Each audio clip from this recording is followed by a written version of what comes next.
Prince Harry, thank you for speaking with the BBC just as the court decision is out, which obviously didn't go in your favor. I want to start by asking what this means now for your family. Will you no longer take your children back to the UK? I think it's probably too soon to tell and too soon to say, but obviously pretty gutted about the decision. We thought it was going to go our way, but it certainly is proven that there was no way to win this through the courts. Wish someone had told me that beforehand. Yeah, the decision has been a surprise as well as not a surprise. Yeah, for the time being, it's impossible for me to take my family back to the UK safely. You're obviously very deeply affected by this. What memories, experiences had you hoped your children, Archie and Lilibet, would have had that you think they won't be able to now with this decision?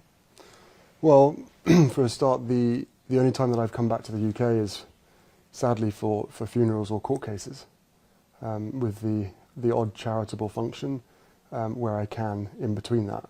I put myself at risk for that, but I will continue on with a life of public service, so I will always support the charities and the people that mean so much to me. I can't see a world in which I would be bringing my wife and children back to the UK at this point. And the things that they're going to miss is, well, everything. You know, I love my country. I always have done, despite what some people in that country have done. So, you know, I miss the UK. I miss parts of the UK, of course I do. And I think that it's really quite sad that I won't be able to show, you know, my children my homeland. You know. And as you say, you've gone back several times during this years-long battle. What about the security arrangements that were in place made you feel it would be unsafe for you and your family? There's only so much that I can say because of the redaction process and the national security matters at hand, but everything. Because in beginning of 2020, I was scored the highest as far as risk was concerned, and then overnight I was reduced to the lowest without actually going through the risk management board. So one does question how that is even possible, and also the motive behind that at the time. And that was in 2020. And as hard as it is to appreciate or understand why the decision was made the way that it was in 2020, the hardest thing for me has been the fix of that decision for the last 5 years. The fact that I still haven't had a risk management board assessment done for me over the last 5 years. Everybody else within this group of people get it at the minimum once a year. So again, I would not have taken this far if I didn't have compelling evidence of facts that reveal why the decision was made. And I'm sitting here today talking to you where, you know, we've lost the appeal, but the other side have won in keeping me unsafe. So again, there's a lot of question marks that a lot of people will have. I have all of the truth. I have all of the knowledge now throughout the legal process. I've uncovered my worst fears. And to now know today, based on this judgment, that there was no legal framework that constrains the decisions of this body, RAVEC, of which the royal household sit on. And I didn't know that until this legal process in 2021. One of the first things my lawyer said to me was, as disclosure started, or as this process started, she turned around and said, "Did you know that the royal household sat on RAVEC?" And my jaw hit the floor. Well, I want to ask you about that because the King's private secretary sits on RAVEC now. Sir Clive Alderton, yeah. Do you wish and another person as well, but yes. Do you wish your father had intervened, despite how that may have looked? I've never asked him to intervene. I've asked him to step out of the way and let the experts do their job. This RAVEC committee is an expert committee full of professionals, plus the royal household.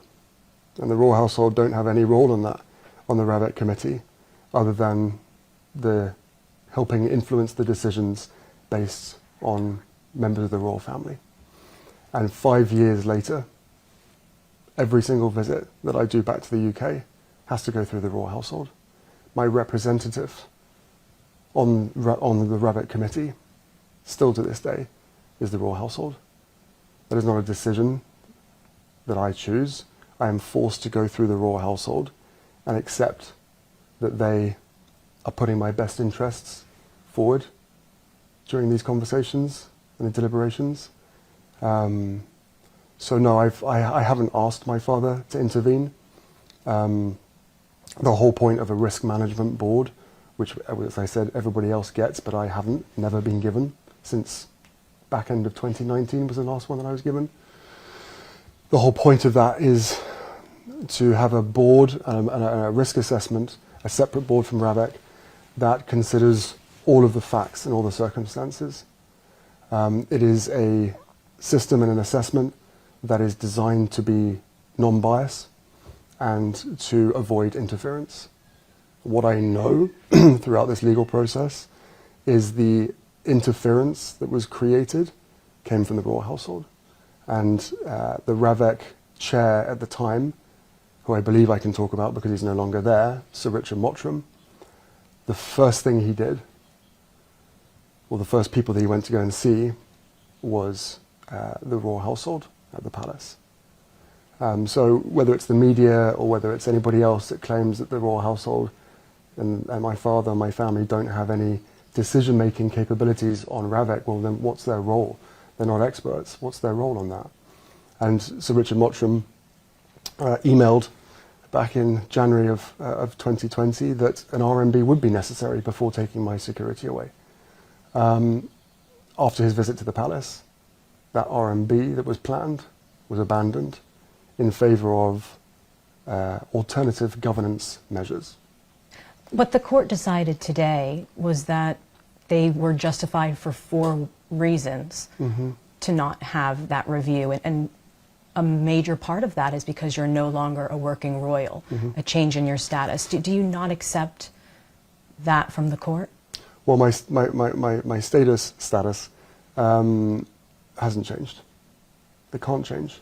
I am who I am. I am part of what I'm part of, and I can never escape that. My circumstances will always be the same. But with a specific answer to the question, there are comparisons that exist. And again, I have to be careful what I say, but I think it would be quite shocking for the British public and the public at large to understand or know that, in fact, many people do know this, that people who leave public office receive lifetime protection, regardless of whether there are threats or risks to them.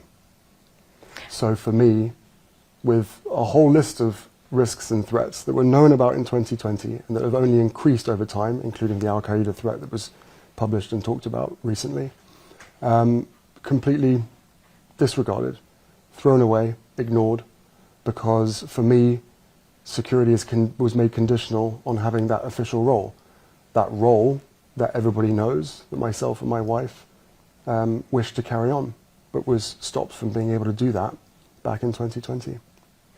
What do you say to those who ask, why should the taxpayer pay for your police security if you have your own private security? Where are the gaps there? What's your response to those who say you're getting police protection on a case-by-case basis? I tell you what, why don't you ask that question again, but in 3 parts, if you could? Because you just put 3 very, very important questions together. Sure. And I can't possibly answer all 3 of them at the same time. Sure. What do you say to those who ask why the UK taxpayer should pay for police security? You have your own private security. Well, first off, private security can only do so much. Again, I can't go into the details of that, but I think most people will be able to work that out. One of the major things is they don't have jurisdiction in a foreign country, or in any country. They don't have any jurisdiction. Police protection is effective protection, which is what my grandmother made very clear that we needed.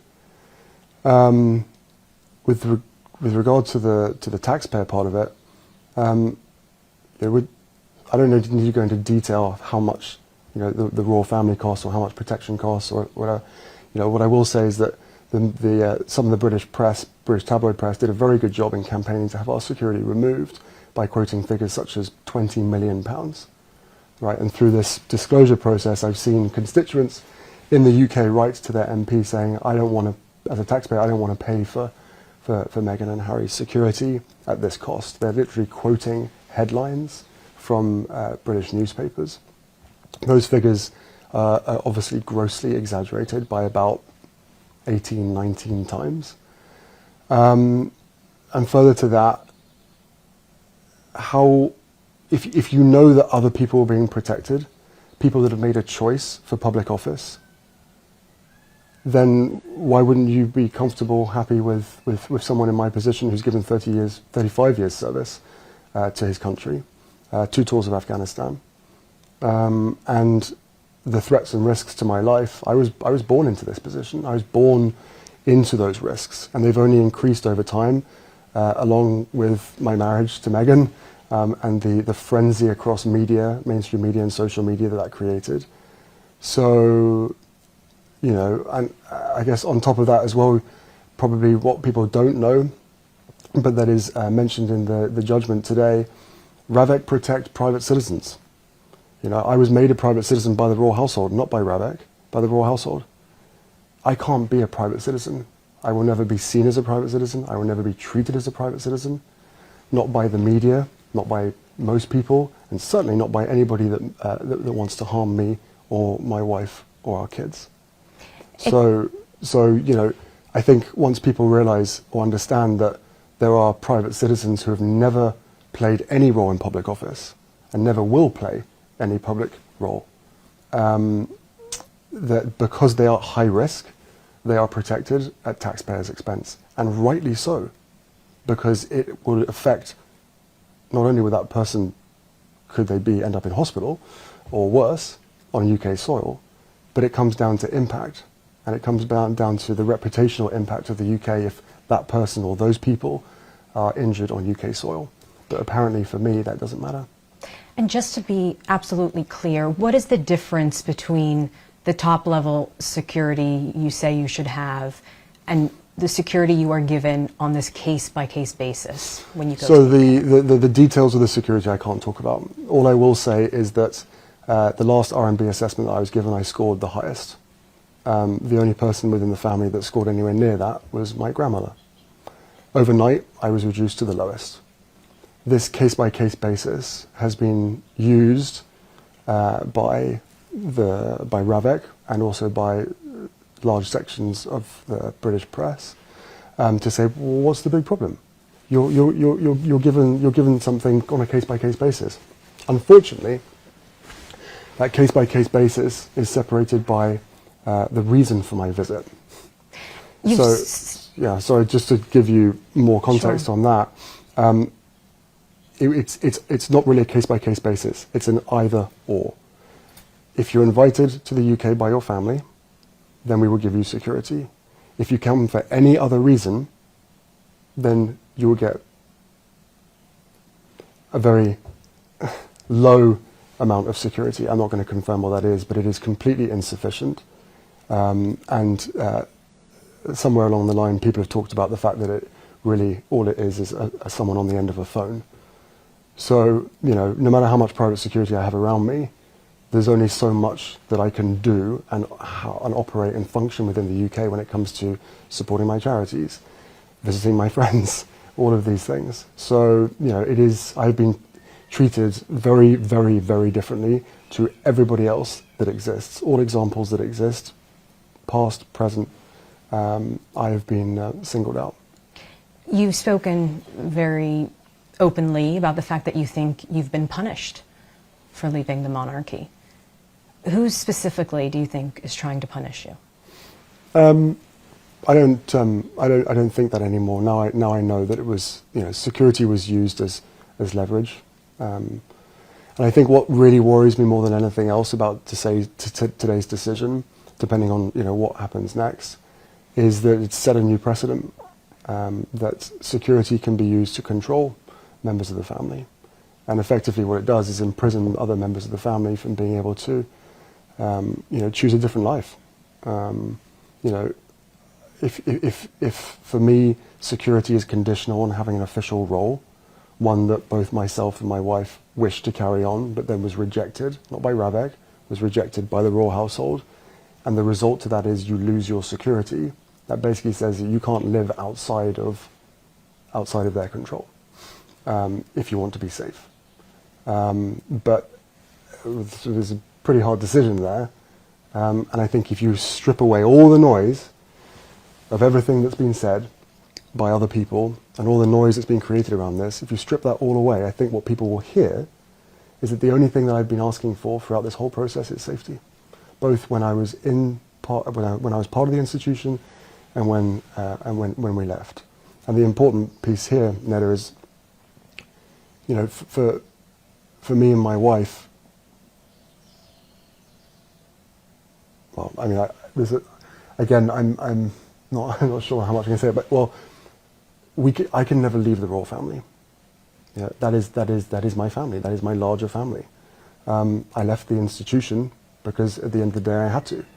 I didn't leave it in 2020. I left it in 2021. But security was removed in 2020. Speaking of your family, your father is ill with cancer. Will you continue to visit him alone, without the family? Where does this leave things moving forward, the ability of your children to see their grandfather? Life is a precious thing, and I'm acutely aware of the fragility of that. I can only come to the UK safely if I'm invited. And there is a lot of control and ability in my father's hands. Ultimately, this whole thing could be resolved through him, not necessarily by intervening, but by stepping aside, allowing the experts to do what is necessary and to carry out an RMB. That said, this all was initiated under a previous government. And there is now a new government. I have had it described to me, once people knew about the facts, that this is an good old-fashioned establishment stitch-up, and that's what it feels like. So should Keir Starmer step in? I think that, based on the judgment that the court has put out today, it clearly states that Ravek aren't constrained by law. Again, I wish somebody had said that from the beginning. If they're not constrained by law, then this decision was made by the royal prerogative, which means that on national security matters, my case, which the other side have used national security exclusions and excuses to withhold certain information from me, restrict me from being able to speak about certain things to the public, that this national security matter is not bound by any law, and that Ravek can abandon the very processes, the very expert processes that exist to protect individuals and the people around them, as well as the decision makers themselves, from liability if anything should happen. So, I would ask the Prime Minister to step in. I would ask Yvette Cooper, the Home Secretary, to look at this very, very carefully, and I would ask her to review Ravek and its members, because if it is an expert body, then what is the royal household's role there? If it isn't to influence and decide what they want for the members of their household. Do you want the court battle to continue? Do you want to try to see this get to the Supreme Court? I don't want any battles to continue. There is way too much suffering and way too much conflict in the world. At the heart of it is a family dispute. And it makes me really, really sad that we're sitting here today, 5 years later, where a decision that was made, most likely, in fact I know, to keep us under the roof. But then once they realised that wasn't going to work, once they realised that myself, my wife, and our kids are happier outside of the institution, then please just look at the facts. Look at the risks, look at the threat, look at the impact that if anything was to happen to me, my wife, or my father's grandchildren, if anything was to happen to them, look where the responsibility lies. You know? So, you know, there's a duty of care that has been completely thrown out the window. And that doesn't feel great. You know, whether we agree or disagree, and there's a lot we agree on, there's a lot that we disagree on. But that aside, where is the duty of care? Because, as I said, life is precious, and it is very clear that from 2020, because I was no longer allowed an official role, and because I decided to remove myself eventually from the institution, that my life got devalued from the highest score to the lowest score overnight. And how does that make you feel, given you have expressed numerous times that you do not want history to repeat itself? Yeah, I don't want history to repeat itself. I think there's a lot of other people out there, the majority, that also don't want history to repeat itself. Through the disclosure process, I've discovered that some people want history to repeat itself, which is pretty dark. That's quite a statement. Who do you think that is? I'm not going to share it at this point. You know, I know all the names of the people that were involved in this process, and again, you know, you have to question, why wasn't I put through the same risk management board that everybody else was put through, including members of my family? And you reject it not because you're no longer a working royal. Sorry? And you reject that it has nothing to do with the fact that you're no longer a working royal. Whether I have an official role or not is irrelevant to the security needs that I would need. Let me rephrase that. Right. Whether I have an official role or not is irrelevant to the threats, risks, and impact on the reputation of the UK if something was to happen. And again, that is proven by all of the examples that exist out there.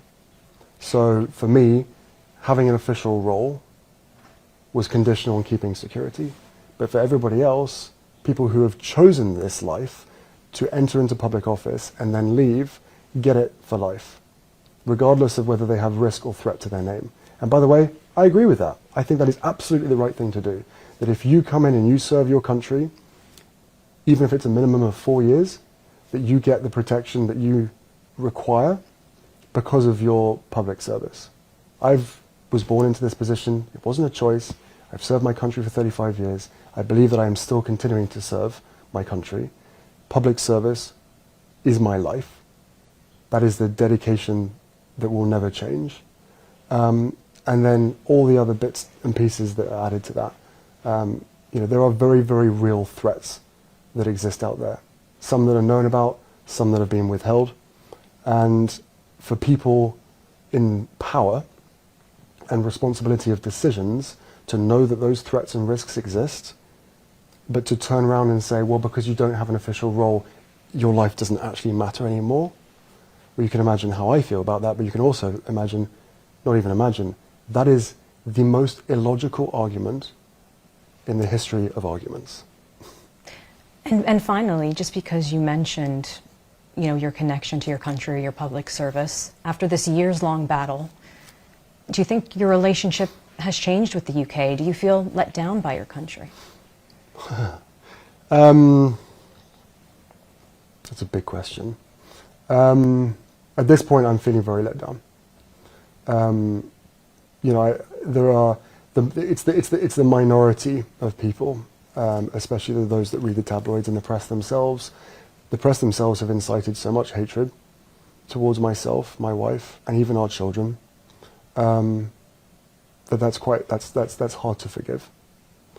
You know, there are decisions that have been made, there are things that have happened since 2016 especially, throughout my whole life, but let's just stick since 2016, there are things that have happened that I can now forgive.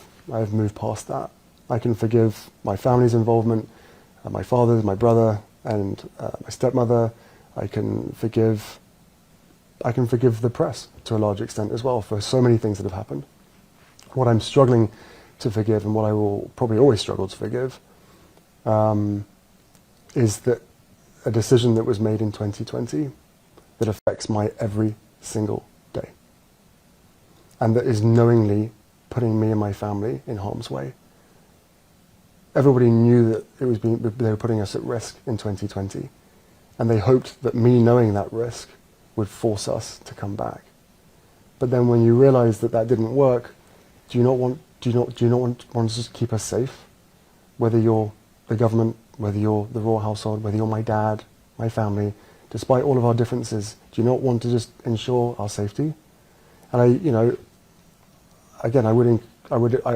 calling for, the Home Secretary and the government to do a review of RAVEC.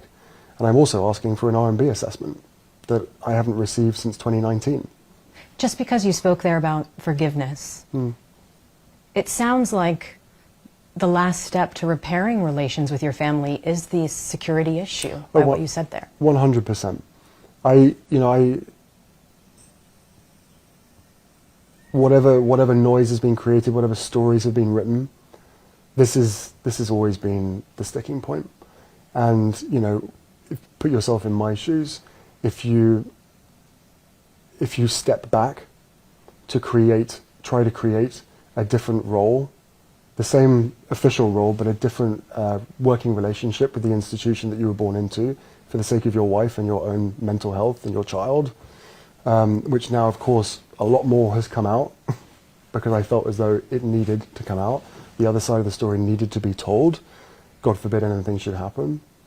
And I don't regret that at all. But 2020, when that decision happened, I couldn't believe it. I actually couldn't believe it. I thought with all the disagreements and all of the chaos that's happening, the one thing that I could rely on is my family keeping me safe.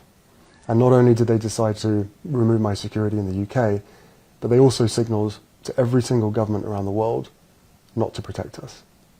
How are you feeling about this decision? Because clearly you have two children, Archie, Lilibet. They're not able to see their grandfather, their uncle, their cousins, in a way that you feel is safe for them. So what's your feelings kind of moving forward? Is there any way that this could be resolved?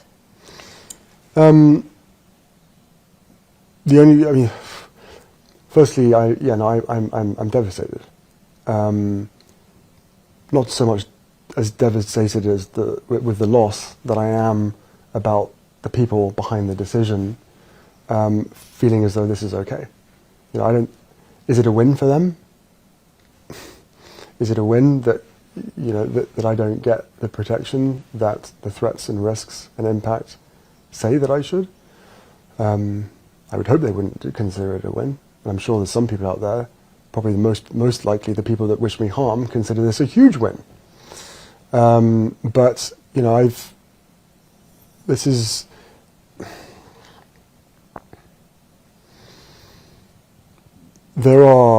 there have been so many disagreements, differences between me and some of my family. This current situation that has been ongoing for 5 years with regard to human life and safety is the sticking point. It is the only thing that's left. Of course, some members of my family will never forgive me for writing a book. Of course, they will never forgive me for lots of things. But there is. I would love reconciliation with my family. There's no point in continuing to fight anymore. As I said, life is precious. I don't know how much longer my father has. He won't speak to me because of this security stuff. But it would be nice to reconcile. As I learned through the First Nations throughout Canada, because of the Invictus Games, their goal in life was always truth and reconciliation. And I turned around to them in many conversations and I said, right, but reconciliation can't come without truth. Well, I've now found out the truth. I've shared some of it with you today. A lot of it exists out there, whether people choose to ignore it or not. You know, so it would be nice to have that reconciliation part now. If they don't want that, that's entirely up to them. And now that this court battle is over, do you feel you will be able to approach your father and speak about some of those issues? I mean, no, I don't think he would ever want to talk about it. I think he would just push it aside, and the argument will continue to be this is a government decision. It may well be a government decision, but how did they reach that decision? When the Rabbit chair, the first place that they went to was the palace to understand what it is that the royal household or what the royal family want for me. I have never ever been allowed or offered to make my own representations. Not in 2020 and not for the last 5 years. And the new Ravet chair continues to avoid answering some very specific questions that I have. And one of your previous questions that I think is really important is this case-by-case basis. For me, and only me, there has to be a royal obligation in order to receive protection on UK soil. And I think that speaks volumes.